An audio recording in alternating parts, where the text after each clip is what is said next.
Chapter 2. My uncle was also a farmer, and his place was in the country, 4 miles from Florida. I have not come across a better man than he was. I was his guest for 2 or 3 months every year, from the 4th year after we removed to Hannibal until I was 11 or 12 years old. It was a heavenly place for a boy, that farm.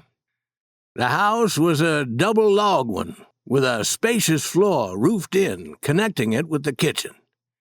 In the summer, the table was set in the middle of that shady and breezy floor. And the wonderful meals. Well, it makes me cry to think of them.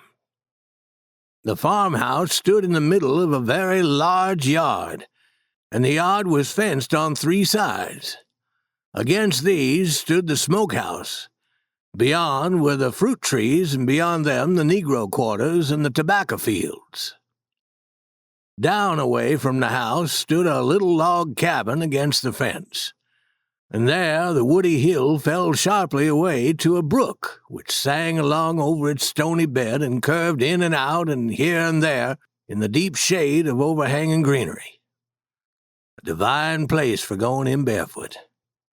And it had swimming pools, too, which were forbidden to us and therefore much frequented by us, for we were little Christian children and had early been taught the value of forbidden fruit.